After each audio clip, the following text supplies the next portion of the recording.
ইজৰাইলত ইৰাণৰ ভয়ংকৰ আক্ৰমণ।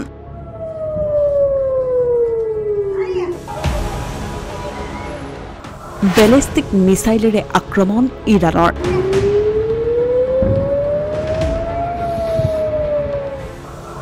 যুদ্ধ আৰু অধিক তীব্ৰতৰ হোৱাৰ আশংকা।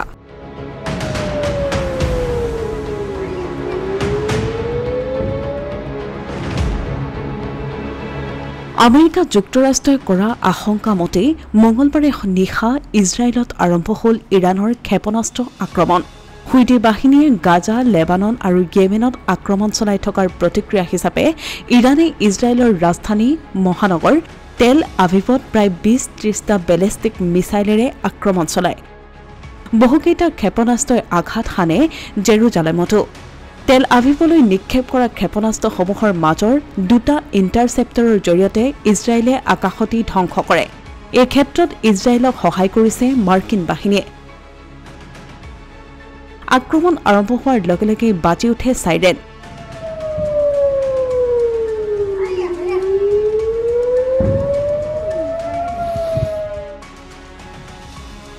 কেইবা ডজন ক্ষেপণাস্ত্ৰৰ মাজৰ বহুকেইটাই আঘাত হানে বহুমহলীয়া অট্টালিকাত। ক্ষয়ক্ষতিৰ পৰিমাণ বৰ্তমানেও প্ৰকাশ পোৱা নাই। ইৰাণে সমৰ্থন কৰি অহা হিজবুল্লাৰ বিৰুদ্ধে ইজৰাইলে আক্ৰমণ চলোৱাৰ পাছতেই ইৰাণৰ একাংশ নেতাই ইজৰাইলৰ বিৰুদ্ধে আক্ৰমণৰ পোষকতা কৰিছিল। ফলত বুধবাৰৰ পৰা যুদ্ধ তীব্ৰ আৰু দীঘলীয়া হ'ব বুলি আশংকা ঘনীভূত হৈছে।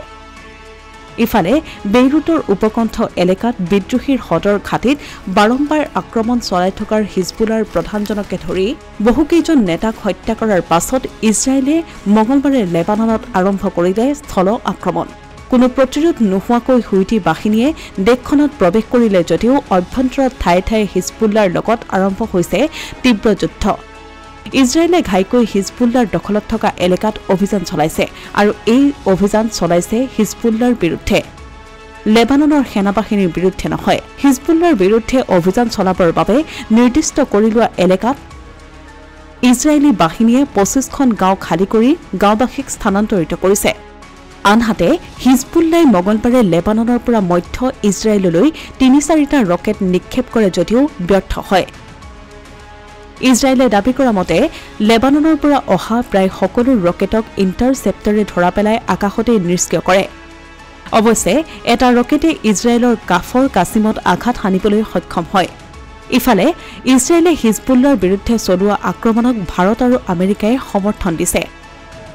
আনহাতে মঙলবাৰে নিশা তেল আভিভৰ ৰেল ষ্টেচনত সন্ত্ৰাসবাদীৰ আক্ৰমণৰ ঘটনাও সংঘটিত হয়। Asomiya Pratidin digital desk.